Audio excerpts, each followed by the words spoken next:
Are you guys funding other teams? Are you secretly cooking a better design? You're peer reviewing the DeSci ecosystem, and you're not being very nice to us on Twitter, but it doesn't seem to disincentivize you. That's the part that feels very duplicitous, and that's kind of why I don't like the current system.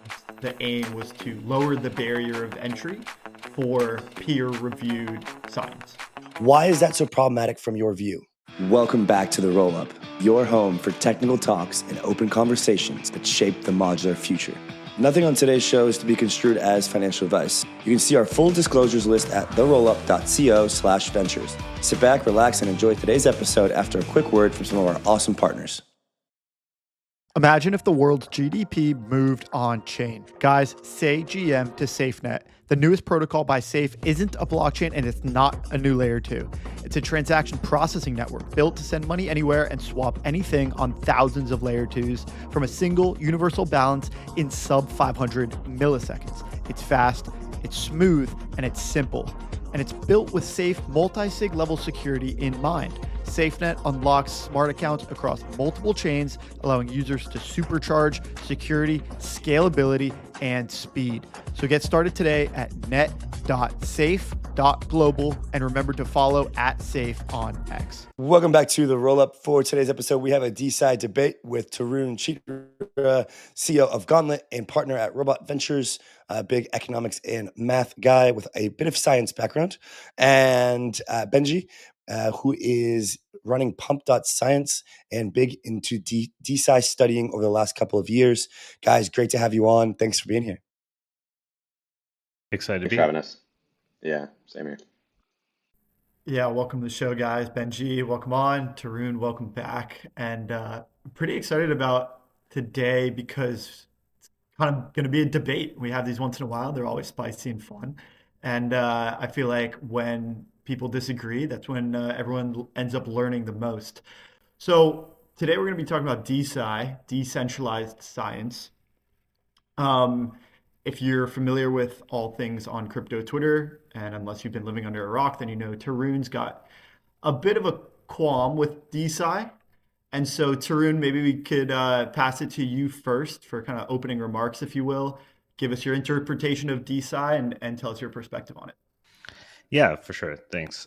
So I guess like it's probably best to kind of start with a definition. And in my mind, the goal of DeSci, as I see it right now, generally is as a funding mechanism for ensuring that research that is not so easily funded in the current institutional environment, research that might be not funded because it's not in vogue, research that might be not funded because the institutions that fund it are like only giving kind of grants and money to established researchers, and it's a new field, as well as sort of research that might just be in things that are not in the mandate of sort of classical funding agencies, nonprofits, or even corporate research funding. Now, there's a lot of things that can go beyond just the funding, right? There's things that are measuring accuracy, kind of having ways of measuring, using blockchains to kind of store verifiable information about experiments so that people kind of know what the outcomes of experiments are. There's a lot of stuff that goes down the pure, more crypto route, but I'd say the majority of what exists today is really focused on fundraising. And so I think there's a natural tendency to say, well, that's a really great, noble goal, right? Like GoFundMe was, helps a lot of people out. However, I think the main problem I sort of see with it is there is a lot of stuff that's being promised generally in these funding kind of setups that don't exactly seem realistic or likely to return to the buyers of these tokens what they think they're getting. And I think people have tried to kind of broadly argue that things in DeSci are things like there's some IP that is generated from research that is funded, and that IP is sort of owned by the DAO that holds this coin. So this is sort of the bioprotocol molecule side of things. There is Other stuff, which are just pure meme coins, which I guess Benji will talk about. Um, I think like that's fine if you don't promise anything. I think the reason meme coins are, in my mind, fine and great, whatever, is they don't really promise some utility to the end user, right? They just promise you a funny ticker and a bunch of memes in Discord. However, these research projects promise you a lot, and there's no real way of measuring whether they are accountable for doing the things they say or what they promise. And science is hard. Science oftentimes is very nonlinear. You might start a research project and find quickly that your hypothesis was very wrong, and you pivot to something else, and then you kind of try to keep moving in that direction. Maybe that fails, so then you pivot again. And I generally think that type of system works well when you are able to be accountable, right? You know, the next time you go for a grant, you have to like say why something worked or didn't work. And in general, I see the current setup as having basically zero accountability whatsoever. It's pure DAO social accountability. And the second thing is that there's no sort of enforcement of penalties for doing things that aren't what you're promising to the end user. So with that, I think I will rest my opening remarks. Yeah, Benji, would love to hear your interpretation of DeSci, as well as any rebuttals and just broad thoughts.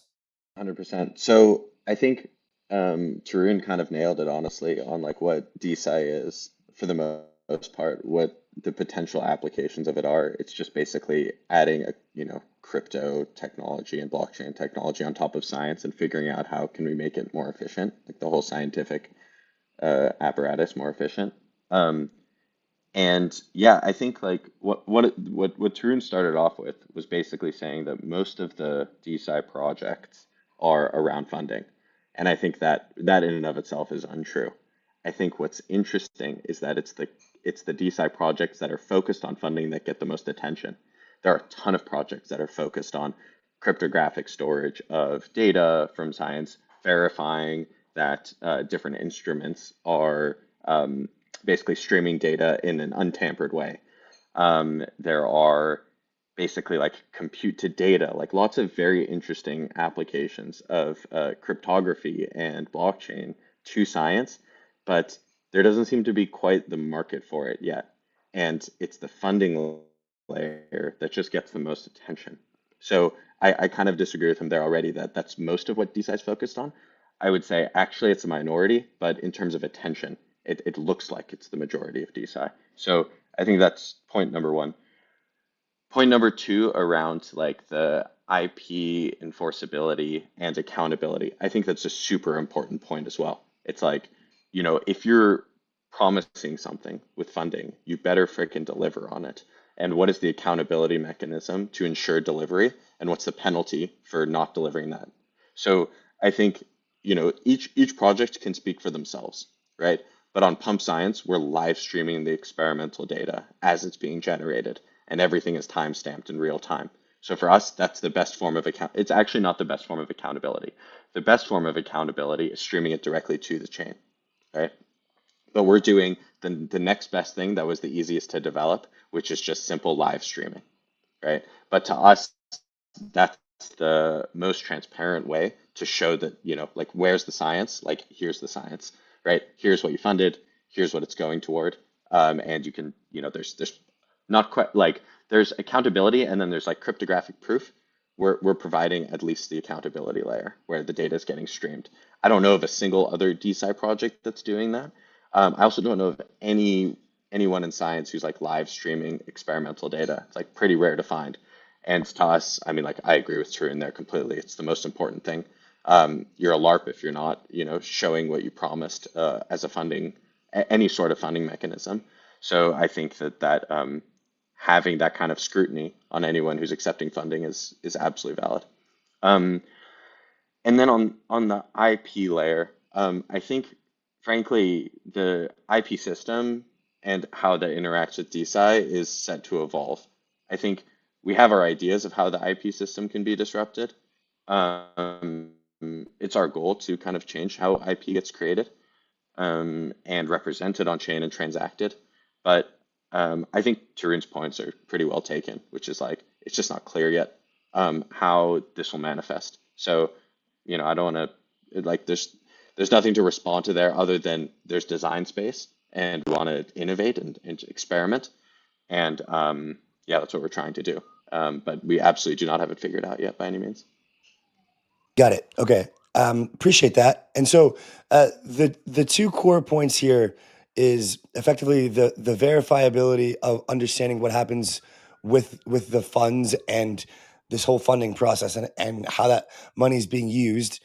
But then also Tarun's getting at like the outcome of what happens here for those who are being promoted this idea of decentralized science and don't quite understand it because they don't understand what they're really investing into or what the outcome is going to be. So maybe you can elaborate a bit on that specific point. Why is that so problematic from your view? Yeah, so maybe I'll give a little bit of background of why I feel so compelled by this kind of issue, and it comes more from like kind of practical experience with um, research that was like completely funded outside the current institutions and how hard it was to kind of like get anyone to take you seriously. Um, so I spent 6 years from 2011 to 2017 working in a place called DeSci Research. Uh, the story of DeSci Research is basically David Shaw, the founder. In the 1980s, he was working on what are sort of called non-von Neumann computers. So non-von Neumann computers are sort of computers where the architecture of how a CPU processes an instruction cache and a data cache are different than kind of what you see in an Intel chip. And in the 1980s, he was an assistant professor at Columbia, and he didn't get tenure because at that time Intel was like, having Moore's law start, and so basically everyone in academia is like, we're not going to fund these like esoteric architectures. Um, you know, so he basically had to leave doing research, and he went to into finance, and then 20 years later he's a billionaire.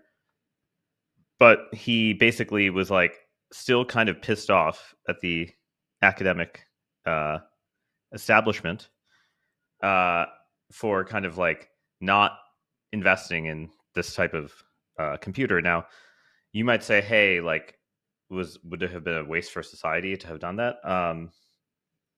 Arguably, right now, all of the AI chip kind of marketplaces and custom accelerators and stuff are basically non-von Neumann machines. So I would say he was just probably too early.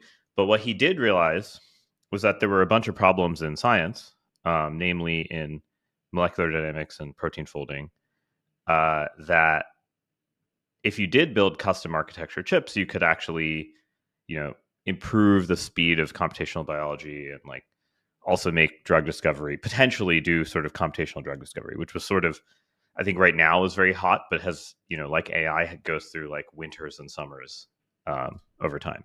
So long story short, once he was a billionaire, so he kind of got, the story is kind of didn't get tenure, kind of got screwed by the institutions, became rich, and then funded his own research. And then we built this ASIC, this custom hardware.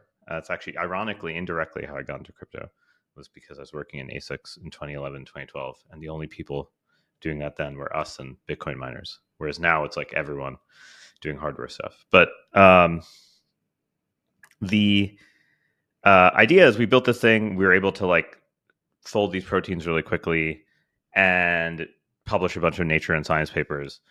And so even then, even with this guy who is this billionaire or whatever, even then it was still kind of like hard to get a, kind of acknowledgement by the establishment. And in the long run, I think he ended up spending over $1 billion. I mean, they're still around, so they're still doing a lot of research. But and also a lot of their alumni are sort of like, you know, one of their alumni won the Nobel Prize this year, stuff like that. So it's like people who have been in places outside of the institutions and have been successful in science. And there are a couple points about this that I want to make out, which is one, science is a field in which you need to be able to cohesively convince people that if they redo an experiment, that a certain result will happen. A certain thing is an invariant of nature. It is always sort of true. And the second thing is that there's a sense in which it's not just the funding that is important. It's like the quality of the research. It's kind of making sure that there's some measure of this research being used by someone else, or this research influencing other kind of parts of the world in a kind of positive way. And I think one of the things, and the current system, there's obviously a million things that are broken, right? Like peer review, kind of unincentivized, lots of problems with it. Funding, right? Like PIs who barely do any of the work and like make and have an army of grad students who do everything, you know, obviously, but they get all the grants from the NSF and NIH. That's obviously not great either, right? Like there's a lot of stuff that's wrong. But I think the problem is just by saying, hey, look, anyone can fund it and or kind of participate without acknowledging that it takes a bunch of expertise. You also need to be able to have some measurement of whether your outcome is real or not. And you also have to have some sort of accountability for fraud or things being misrepresented. And if you don't have those systems, then you're just basically not really doing any kind of scientific, you're not creating any scientific progress that will persist beyond your lifetime or even beyond next week. And I think that's the crux of the reason I feel very motivated by this, because I've worked in privately funded science, right? Because like fundamentally DeSci is basically privately funded science. It's science is not funded by, you know, a government or a nation state. It really is sort of a group of people agreeing to fund science. And a lot of science is funded in mechanisms that look like DeSci via certain types of nonprofits. Obviously, they don't have as easy of a job at doing capital accumulation or being able to kind of raise money as efficiently. And if you look at them over time, they have all developed these kind of systems. And the problem I see right now is like everyone who is shilling DeSci stuff does not at all seem to care about that whatsoever. And at that point, it feels a little bit like duplicitous and a scam. Like if it was just a meme coin, that's fine. But like the fact that you're promising the stuff for things that are hard to convince the world that these, you know, results are real and should persist forever, it that's the part that feels very duplicitous to me, and that's kind of why I don't like the current system within DeSci. I think that makes a lot of sense. I think all your points are landing. Tarun, I guess like the analogy I'm kind of drawing here is like we're happy to shill the therapeutic, but we don't have a diagnostic to know if the therapeutic is actually working. If you analogize DeSci to like a therapeutic for the scientific apparatus. And I guess like my question to you would be like, if you were us, if you could redesign the system, I think you talked about like broken incentives in terms of funding, in terms of accountability within the existing, you know, academic system. How would you redesign it? And if you were us, like what metrics would you use to measure quality, impact, all the things that you would want? Yeah, I mean, I guess I think I wouldn't start with like trying to design a drug. So drug discovery is like one of the hardest kind of fields for success. So there's actually a really funny sort of uh, uh, casually named law, which is called Eroom's law, Do you know EROOMS. do you know who coined the term Eroom's law?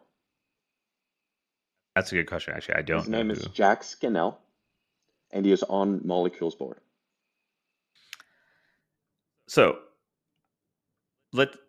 ignoring kind of the kind of history of this, maybe we should say what it is first, which is Moore's law says something akin to the number of transistors doubles every 18 months or so on a chip. Ebrum's law says the amount of dollars and or time, depending on which scaling size you want to use, to make a drug doubles every X years. I forget what the time interval was, but it's like Moore's law is like exponentially increasing. This is like exponentially decreasing in terms of like the efficacy of each dollar of funding into drug discovery. I basically think that going straight for drug discovery, a thing where like the capital and resource costs are blooming exponentially with something without any accountability, it kind of doesn't make that much sense. I think the places that make the most sense and that are the easiest to start with that could actually be really useful are verification of existing results. So like, a lot of the famous academic fraud cases of the last decade were found by independent researchers and individuals who were just rereading papers, trying to replicate the experiments or trying to understand kind of where their data came from, what kind of setup they had, and then they were unable to do it. And I actually think that is the type of citizen science that you see a lot of impact with, where it's like people around the world can try to replicate experiments, try to see if these results still hold. And if they don't, then they can kind of collectively act as an oracle and say, oh no, actually this result's false. And I think in general, the fact that that has been done by like individuals outside the establishment, and they've done it without any incentives. If you created a system for incentivizing people, checking results, doing all the stuff that's kind of like maintenance, right? Like you don't get a scientific career right now if you publish negative results or you verify old results and show that something is wrong. Why right? not? You basically can't. Why not? I mean, this is true for a lot of fields, right? It's like everyone wants the shiny new object. They don't want to see the old thing overturned. But this is the type of thing that decentralized systems, decentralized means of coordinating people and incentivizing them to actually do these things would actually be very useful and would make a lot of sense. I agree. Who would the customer there be? To your point, it's like if you want to create an incentive, you have to provide one. Who would buy verification of science that they just want to get published? So actually, going to the drug discovery world, there's been a number of studies that are sort of done in pharmaceutical companies or biotechs or like not academic institutions, where they've tried to replicate a bunch of drug discovery claims, and basically they get paid by these pharmaceutical companies to replicate old claims to decide whether certain targets are worth going after, right? So of course there was a kind of the many hundreds of billions of dollars of wasted in the amyloid plaque Alzheimer's type of stuff, and a lot of the way that people found that thesis, that target was not correct, or like there wasn't statistical accuracy in that thesis for why that causes Alzheimer's, came from people who are basically paid at their day job to validate old results effectively, and then they were unable to validate them. So I actually think there is a sense in which people who are doing drug discovery actually would pay for kind of replication of things that are the reason they're working on certain targets, right? But couldn't they do that already? Like, what's stopping them from doing that right now? And anyway, I can keep going Socratic method. There's another thing, I guess. Yeah, to your point, these things are connected. Like another reason is that you're not getting, the currency of academia is some combination of citations and where you get your papers in, right? Because in a lot of ways, academics generally get paid less, but they get paid in status, right? There's this sort of notion of like, you're the godfather of this field. Yeah, James Simons always would call it genteel poverty, but yeah, like which is kind of true. It's like you get to like look like you're the high class person, but you're like getting paid nothing. And it's such an arbitrage, by the way, on intelligence that for sure that academic institutions are pulling off. It's incredible. I mean, they're getting cheap labor, right? Like, I mean, the real losers are like the postdocs, and like I feel like they're at the bottom of the totem pole. But yeah, either way, like it's not that I disagree that all these things are wrong. That's not my problem. I think it's just more I think it feels like, okay, we're throwing money after the sexy thing, like the drug discovery, but we're not throwing money at the things that actually decentralized things are good at doing, like solving these oracle problems, like validating whether some set of conditions holds, right? Like that there's verifiability. Those things don't seem to like ever get, a lot of funding. Like if I look at the, But these why DeSci not? funding mechanisms. Why not? Rather, like, I hear you and I agree with you, but why not? The answer is because there's not really a market for it yet. Any pharma company could go and try and replicate their results with a CRO that is, incentivized just to run the experiment and not for the outcome to be any certain way, except they will only hire the CROs that make the data look like how they want it to, because that allows the asset to progress. You have progression bias all through these pharma companies, and it's because all of the people, if they're part of a program that gets dropped, they get fired or reassigned, or they don't have as good of a story to tell. So the incentives are all aligned around progression. And maybe this is the root cause of Irum's law, which is what you're talking about, right? And so to say that, drug discovery is hard and expensive, and therefore we shouldn't touch it, to me is the exact, like, it's the opposite, right? It's because it's so inefficient, there's a huge market opportunity there.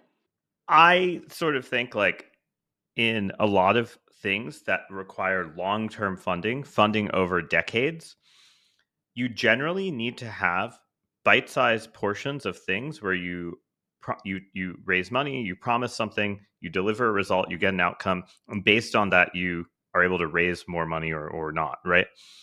The problem is right now it's being sold as we're going to raise a bunch of money and you're going to get a drug at the end. Great, which is like not true, right? It's like not accurately presenting the probability of success, A. And then B, it's not presenting the set of steps along the way that would get you there, right? It's just like, oh, we're just gonna like make this drug, right? Like, and I think, and like get it through clinical trials and whatever, right? Like, it's very unreasonable when you read some of these proposals, right? That's the part that is wrong, as opposed to like, you know, I think like if there were a means, again, you could have conditional funding mechanisms over time that are used to, on each milestone, fund either give more money or less or whatever, right? Like that. You have some sort of like milestone based funding, and to do that, you kind of need to have a very long termist view. The problem is everyone in crypto is buying these tokens thinking that they're getting the return tomorrow, and the duration mismatch between the long termist view and the bite size milestones that need to go into a big project like making a drug versus the like I'm buying the token and like I'm expecting like this thing in 2 months to make this drug, get approved somewhere. I think that disconnect is the part where I think people will get burned.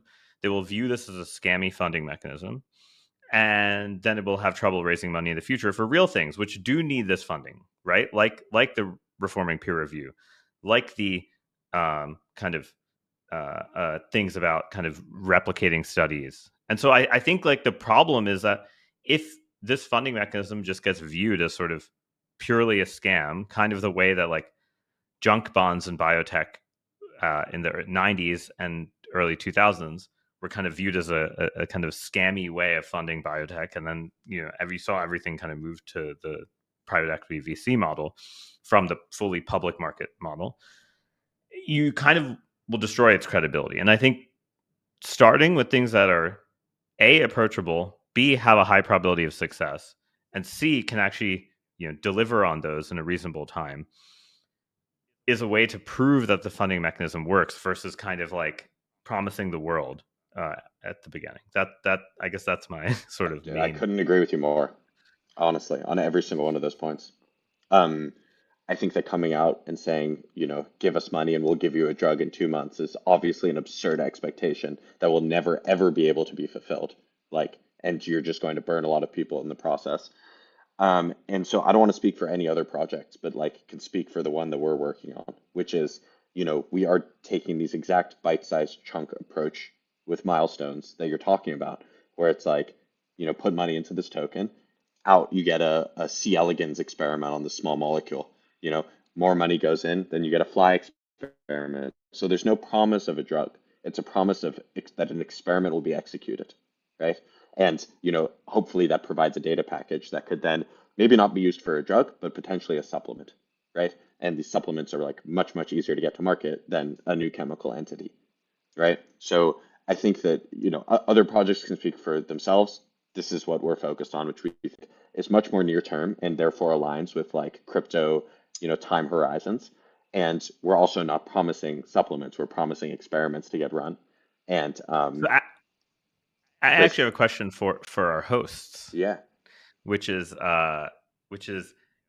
from your perceptions, just reading things on Twitter, what do you think DeSci is, and what do you think people's expectations are as sort of kind of people who have been around and have seen some of it, but kind of are, maybe more external. Yeah, I mean, I think I from my understanding, just from outsiders looking in, is the funding of science that is going to lead to, not to the grand scale of like actually rivaling what the big pharma or like pharmaceuticals today, but the decentralized funding of science at scale that's going to lead to breakthroughs of things that weren't previously possible through the slow, inundated processes of traditional pharmaceuticals.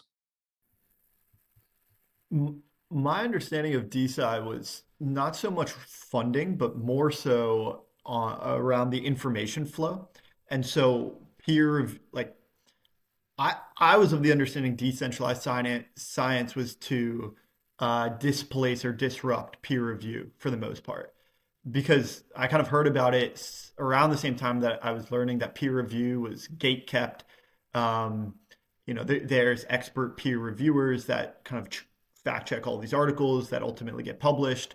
But there's also paywalls, and like sometimes like pretty pricey paywalls on these peer reviewed articles to either publish or even just read some of these journals. And so my understanding was that decentralized science, the aim was to lower the barrier of entry for peer reviewed science. And maybe digging into that a little bit more is like look at the incentives of peer reviewers. They call them like 3 anon randos, right? You have no idea who these people are. They're not accountable to the outcome of their peer reviews, and yet that is like the standard for getting a piece of research published, right? By people that are not accountable to the outcomes of their like advice and their review. To me, it's like the best peer review is putting money behind something, because you're putting it at stake, you're putting your reputation at stake, your resources. Like anyone should be able to do that. And then organically, you should have it emerge who the best peer reviewers are, where the resources will accrue to them and the reputation will accrue to them organically. So I agree with you. DeSci has the opportunity to disrupt this. What I worry is that the peer review system that DeSci creates doesn't actually properly align incentives, but I'm super curious to hear Tarun's thoughts on this too. Redstone is DeFi's modular oracle, supporting over 100 clients on over 50 chains and offering 1,000 assets. Redstone is the leader for Bitcoin staking and yield-bearing assets. They offer the most robust, customizable price feeds available in any model. Join the Redstone exhibition today.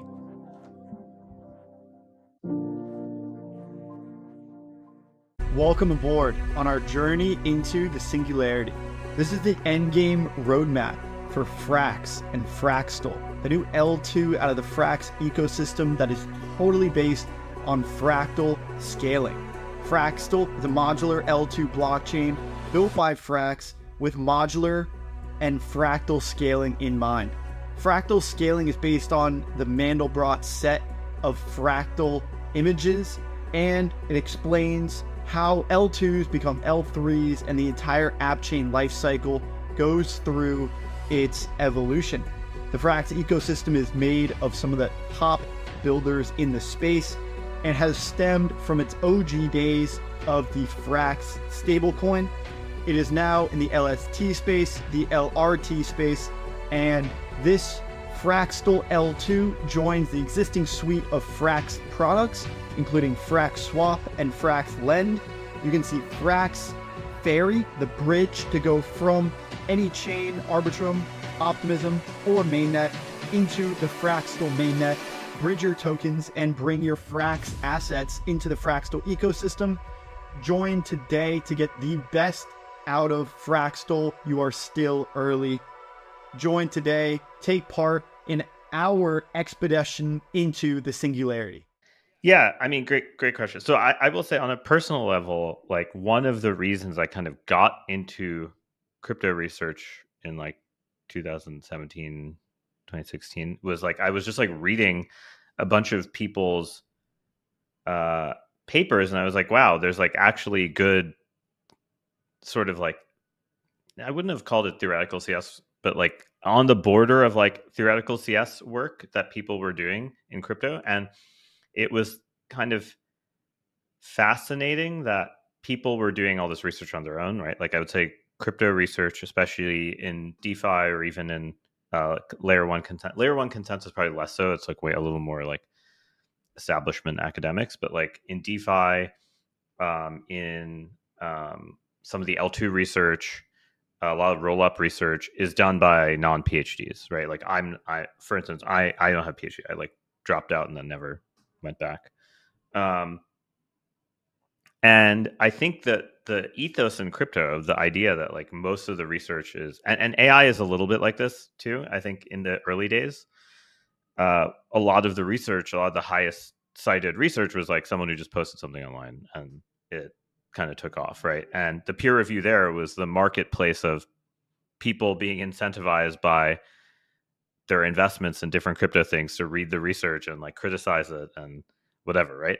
Now, of course, that also leads to FUD and the usual like stuff. Like you have to kind of the marketplace of ideas does sometimes need constraints, but I think crypto research always fascinated me because it started on its own as this already open thing. There was no like real gatekeeper per se. Like, and I remember in the earliest days that I was writing papers where they would sort of be in the middle of sort of quant finance and sort of algorithmic game theory. I would like submit to these classical conferences and like no one, the reviewers I get wouldn't even fucking read the paper. Like they're like, this cryptocurrency thing must all be a scam. And then like, 2 years later, I would find out the reviewer wrote some paper on DeFi and like suddenly was like, it's real now. So like I totally get this problem. I just sort of think the harder part is somehow making sure that you can keep the quality of the review high while also being able to incentivize people. Like the problem is if you start paying people, you turn it into a volume game and less of even more so than it is now, right? Like so you have to find a good middle ground. And I'm not saying that Tokens, I run. Tarun. I Tokens. don't know. I think like there needs to be some form of slashing. This is my other problem with a lot of the DeSci stuff. So if you look at Bio Protocol, it literally is just a yield farm. Like it has the Bio token and then it has the subDAO tokens. And wait. We were talking about peer review. We were talking about peer review. yeah. Let's finish. Let's not No. let's not But jump we're off. getting to why to No. But you were so close. You were so close to like nailing the point. And I just want to make sure we get there, which is like once you have tokens and you have markets around the science, now you have an incentive to actually give good review because it's basically like a short report or a long report by a hedge fund, right? You put out the research there because you are incentivized to. I do sort of agree, but I also think there's like one other problem with markets that is sort of a problem that you have a little less of in the current peer review system, even though there's definitely some of this, is the natural notion of collusion amongst market participants, where they are incentivized to push up the price of the token, even for research that's false, because it happens to be the most convenient one to get a return from. And like that is where you have to really be getting the collusion resistance piece is where I think the hardest part is, because I don't know if you follow this in AI. So in AI, actually, because there's just such a insane number of papers, most of the review process is done in open review now, which is like basically the paper, the reviewers reviews are put, even though they're still blinded, they're posted online, so you can like read any of their reviews. So the idea was like it would be like socially embarrassing for you if like someone could see that you were just like a huge asshole in your review and like shitting on, because like there's a lot of ego in the review cycle stuff where like people will just be like, oh well, so the natural reason for this is, I send a paper on topic X to a journal or conference. The journal of the conference will find someone who has interests near paper X to be the reviewer. Well, they might think I'm front running some research of theirs, or like that I'm kind of like saying something that they already thought of, and so like there's this natural like beefing that goes on in the review process. And I think the AI world is a good example of like actually just doing the dumb thing of making reviews public. People started getting a lot nicer. You could kind of see that people stopped being like, this is absolute garbage. Like they would say, oh, I don't think this is correct. You could see But that, and people but who have done cares? some. Who cares if No, people but are mean or nice? Because you're peer reviewing the DeSci ecosystem, and you're not being very nice to us on Twitter. But it doesn't seem to okay, disincentivize you, and that's okay. And that's okay. Be mean. We can use the criticism. Be mean. What I'm saying is that's not the best accountability metric. Is like, oh, no. he's a Sorry. mean person. No one I didn't cares. get to one other thing, which is like, then Okay. people, once these reviews were public, started trying to classify people's reviews by their like language style. And this is actually one of the reasons that the asshole thing is important. And people did a bunch of studies where they're like, oh, are these reviewers all like citing themselves and then also like blocking other people? And they were able to classify like groups of like authors who like, you can see their public citations and correlate them to their reviews. And the open review thing, actually, the tone change was actually a strategy taken by authors who now realize that they could be doxxed as reviewers by like being too aggressive. And so I think there's actually like some interesting dynamics in AI and crypto research that are much closer to testing these kind of game theoretic things than most other areas of research, mainly because the volume is high and they're already completely open, right? Like anyone, like they're comparatively, like in bio, it's like, I have to submit to a journal and it takes a year to get a review in some journals like that. It's like kind of crazy, right? So my point though is that I agree fundamentally with the idea that markets are more efficient at kind of this type of curation. I think the harder part is just making sure they're collusion resistant and they don't have these like kind of indirect second order incentives where it's like, oh, in order to like if I cite this other paper that had a successful peer review token a bunch, then like the buyers of that token will all buy my token. And so then like I've made the reward for reviewing mine higher, even though my paper might not be as good. Like there's a lot of little stuff like that you have to get right. And I think that's where I haven't seen any like comprehensive thought, but that's where I think again, that's like a great usage of a decentralized mechanism, right? Like and the reason I brought up the bio protocol thing is everyone is focused only on rewards, like paying out tokens to X. No one is focused on slashing and penalties. But you need penalties to make any of these types of mechanisms work, especially when you think about these collusion type of properties, right? Like one of the reasons a lot of things in crypto work is because there's some notion of a smart contract being able to penalize you, right? And so far, I've seen very little in the way of implementing penalties for doing something wrong in DeSci. And that's what I mean by this sort of accountability thing. I think the peer review stuff also kind of is missing that right now, Hmm. if that makes sense. It makes perfect sense. I agree with you. Like nobody, I mean, I think frankly, when you're in a system that you're trying to grow, coming out and saying, yeah, we've got all these like slashing opportunities isn't exactly going to attract very many people into the space. I think once you have just, Eigenlayer got $15 billion and literally the main usage is for slashing. Now, of course, it started with the points reward stuff, but I'm just trying to say that exactly, like come a on, lot of the you crypto, start with the rewards. but these crypto systems at least promise the design of these slashing kind of rules to enforce these kinds of mechanistic properties that you want. That's another reason when I like look at the code bases of a lot of DeSci things, I feel like they haven't learned any lessons from crypto protocols in the past. And like maybe this is 2017, but it doesn't feel like they've learned that lesson. Super briefly here, I think the important point here is that there is design space here. And do we have it figured out? Probably not. But like, I think we should be allowed to experiment, and you should be allowed to criticize. And like in that process, we'll converge on a better system than exists now and what we have today, right? And so like to come out and say like DeSci is all a scam, you know, even though you're acknowledging here that there are interesting potential mechanism designs that aren't figured out yet. I have acknowledged that on Twitter too, but once the tokens started coming out and everyone was shilling it, suddenly everyone stopped caring about those. I don't know about everyone, or it's just it's the A lot of bias of the people. noisiest Yeah. people. This is Yeah. the problem. It's like, and it's to your point, it's like, oh, DeSci is only about funding. Like it's not. It's just these are the ones that get attention. Whenever you put like resources and money behind it, a lot more people care, right? And then they care to peer review. They care about prediction markets. They care about all these other. They care about cryptography and verifiability.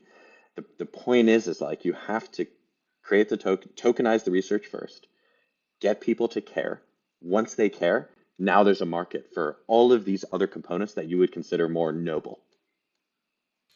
Well, I don't consider them noble. I think that they take advantage of decentralized systems. These things that don't need decentralized systems, there's no, like, what's the point of the token other than to just be a meme coin? And I think that's the real criticism I have is like, if you're claiming to do this higher, more noble thing than a meme coin and promise all this utility, you have to have a way of actually guaranteeing some delivery on it. And this is what I mean by like penalties are important. You can't just like only have rewards. Yeah. Understood. So, Tarun, when you were looking through the code bases of some of these projects, what did you find? I found a lot of like multi-sig plus plus, where it was like there was a multi-sig effectively. There was like kind of like some whitelist for some participants who could send money in one direction or another. There was sort of, for instance, the bioprotocol stuff just reminds me of like Aerodrome or Convex Finance, where like basically they have these rewards. So they have the bio token and they have the subDAO token. So for the subDAO token to join, you have to pay 6.9% of your token supply for 100K of bio. So it implicitly values all of the bios at 1.4 million to start. And so you first off have this weird thing where the subDAOs are kind of tethered to this main token. It reminds me a lot of, ironically, BitClout, where you had the BitClout token and then you had the user tokens, and they had to do this kind of same bonding curve thing. It actually looks more like BitClout than anything else. And then there's rewards, these BioAC rewards, which are sort of like the reason I bring up Convex Finance or Aerodrome is that they're basically this type of thing where you lock up your either bio or subDAO token, and you get higher rewards, and then you can use that to direct funding like new token. Like the bio DAO gets some fees from like selling tokens and from these new tokens, and you use that to direct the funding somewhere. So like maybe I'm in SciDAO, and I I kind of vote to redirect the funding that bio has into SciDAO instead of into VitaDAO or something. And this is exactly like the bribes in Aerodrome or Convex Finance, right? Where like basically you would vote on like where the reward, which AMMs the reward should go to. The difference is with AMMs, they're generating real fees. Their fees aren't like we're selling our token. They're actual fees from usage. And so I kind of feel like this mechanism is just going to look like a pure Ponzi scheme because it doesn't have any real fees unless these IP NFTs magically pay out. But then, as I've mentioned earlier, there's no accountability. They rely on this whitelisting. They don't really have a guaranteed payment. There's no like legal, there's sort of some legal structuring around it, but like compared to like RWAs, it's like 100 times less. And it's like sort of this weird thing where it's like, oh, like you'll own a right to the IP. Scroll down. Oh, actually, you're not guaranteed any payment unless the IP holder decides to send it to you. It's like there's like a lot of stuff that I don't know. It's kind of misleading, and also I like I said, I think the Aerodrome and Convex Finance things are interesting mechanisms in DeFi for things that have real yield, right? They have real fees. There's like a reason to actually use the token market to like say, oh, okay, this AMM market should get more rewards because it's not getting enough liquidity, but it's generating a bunch of fees, right? I don't understand how helps in a scientific thing where you should be like long-term minded, thinking about kind of making sure you hit certain milestones as opposed to like locally pumping the token price. Like a lot of the stuff just looks like pure Yeah. yield farm that I would see on Binance Smart Chain in 2021. Like that fundamentally, that's what it looks like. Benjis, what do you? I know that you're not representing Bio Protocol directly, but clearly you have Yeah. deep ties with and obviously knowledge. So what's your kind of rebuttal there? Yeah, no, I mean, I think I agree with Tarun that like, yeah, you just have to be super careful about any incentives that you create and rewards and making sure that you tie those with outcomes and milestones versus like inputs. Um, I believe, and like, please don't quote me on this, but I would verify this with the bioprotocol team. But I believe that their launchpad will be fee generating, the launchpad for launching new BioDAOs. So there is some sort of like yield component there from true launchpad fees, I believe. But you'll have to fact check me there. I haven't connected with their tech team in a second. So, but as for what Tarun is talking about in terms of having these bribes, but rather for inputs for outputs, I think that makes a ton of sense. I would agree with him completely. I think you have to be super careful about how you dilute your token and making sure that yeah, you're just incentivizing the right things. So I agree with him there completely. I think it's good to scrutinize, what's being incentivized and how it's being incentivized and making sure it actually aligns with what we want, which is like higher quality science coming out the back end, not just like funding and token price pumping. Yeah. So Tarun, you've got voices like Adam Draper being, and I quote, annoyingly pro DeSci this year. And I think you quoted, I'm going to be annoyingly anti DeSci this year in its current form. And you kind of put this list, and I think this is probably a good way to come to the wrap as we've got about 10 or so minutes left. One of your points was that DeSci has a job, and if it fails, you are 10,000% responsible as a proponent. I think that's kind of more or less what we covered today with regards to the verifiability and accountability of actually getting results. And the other one we just kind of touched on about kind of the real value creation. So this is a sector that I think is particularly polarizing because it is actually, and this is even more like pessimistic, but it's actually one of the few crypto sectors that bridges the gap between off-chain and on-chain in a real way, like RWAs have and are doing. A lot of what we're doing today in crypto is very much on-chain oriented. We're swapping, we're speculating, we're buying and selling, we're operating within communities. So Tarun, I would pass it to you and say, if you were to look ahead to the next 18 months of DeSci, what would change your mind on the progression of some of the protocols mentioned today, as well as some of this broader idea? Is it just this milestone based work? Is it better smart contract verifiability? Is it a different way of building this design? Are you guys funding other teams? Are you secretly cooking a better design? Like what is going to change your mind, and like That's what I want to how know.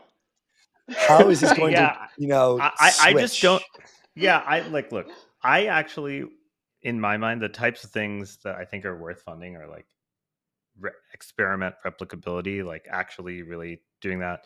The peer review reform. I think like this is why I like things like Research Hub. I feel like they're trying to build simple, small tools that like slowly move you towards that, as opposed to like promising the world. And I think that to me is like kind of what I want to see is like DeSci right now just feels like meme coin pump and dump. And if it could actually be incremental progress to things that are achievable in short periods of time that provide a very tangible improvement, like that obviously is better. But instead, I open Twitter and I just like you read what people are writing, and it's like, okay, clearly the people buying this stuff, buying these tokens are diluted either by not reading the docs carefully or just whatever.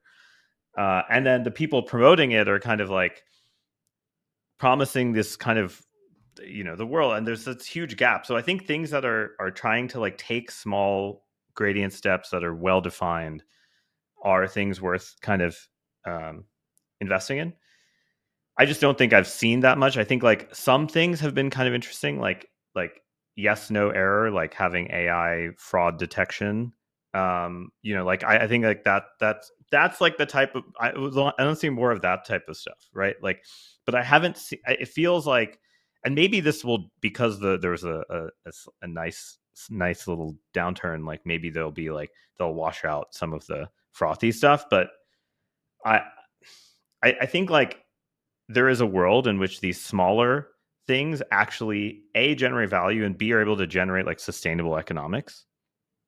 Like, and if that's true, then I think like, there definitely are businesses worth funding. Cool. Tarun, may I ask a follow-up question if you don't mind? So I Yeah. think you've mentioned this a few times on podcasts previously where you criticized DeSci. And when people try and say, oh, is this DeFi 2017? And one of the things that you say is that what really distinguishes DeSci from DeFi, both in their early days, is the lack of metrics in DeSci.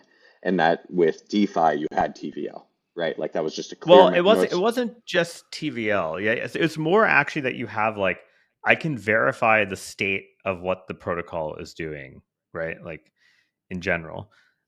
If you think about Uniswap, I mean, one of the reasons I even got into writing crypto research papers was that I was just going on chain, looking at the contracts, looking at the statistics of what people were doing, and then like initially I was like naively, this shouldn't work. In like the traditional economics system, like there's perfect adverse selection and all these other things. And then over time, once you saw people actually using these things and it's working empirically, there was like, okay, there must be some like theory, some math reason why this thing is working. In general, that is the type of stuff you can get out of DeFi. Like you can almost think of it as like science in reverse. Like people are doing the experiments economically with these protocols where the designers of the protocol don't even understand how or why it might work. They just are like kind of this seems cool, and people put their money in, and if it works, you can verify whether if like they don't lose money or like they facilitate trades or like some sort of more expensive metric than TVL, like volume traded or open interest or something that's less manipulable. You can actually really verify it, and it's on chain. It's cryptographically verified. Now, for science, again, it's like harder to do that, right? Like what you're describing, you're doing with the streaming and stuff. It's like a lower standard of anti-manipulability. It's like it's much cheaper to manipulate that than it is to manipulate, um, you know, certain metrics in DeFi. Now, obviously, and this is why I brought up the Binance Smart Chain yield farms. Is like, yes, eventually people figure out ways to fake things and make it look like it's doing something real, and that's sort of why I think I've been a little so negative on a lot of the DeSci contracts. They remind me of these like yield farms that didn't do any productive DeFi work that showed up after DeFi summer, where they were just giving you rewards for doing nothing, and then everything really relied on just the reward token going up, and if it didn't, then it'd blow up. But the thing is, when those things blow up, you know what happens. Whereas I feel like in DeSci, it's like what it's a even slow happened?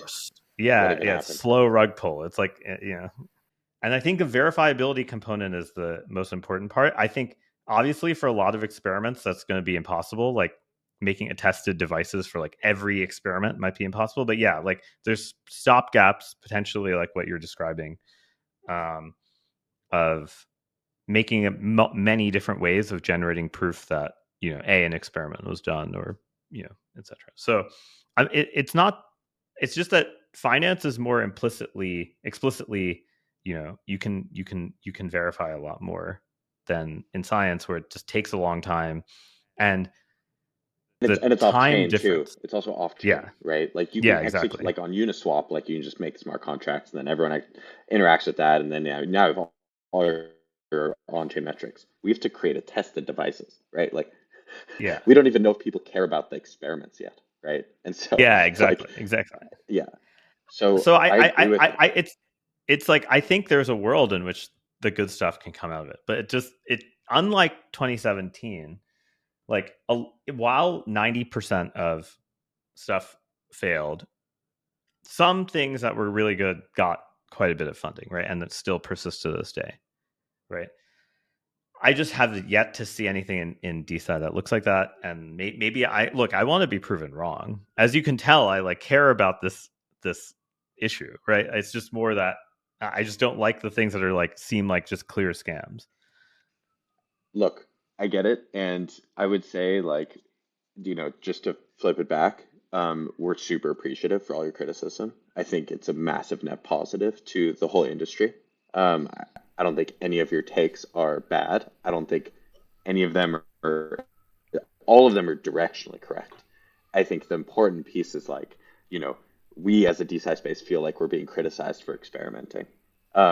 But I agree with you that we need to be held accountable. You have the right to give your opinion.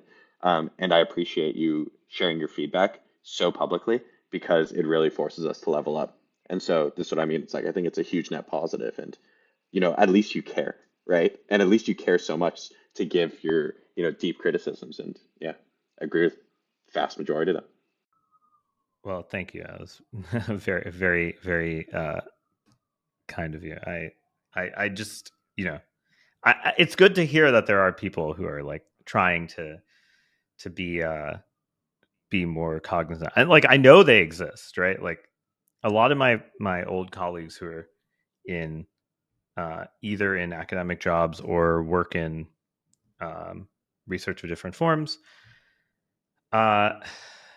just like they message me about this and they're like, oh, this is great, like I can get this random side project funded. I'm like, that's like you're buying into the meme coin thing too much.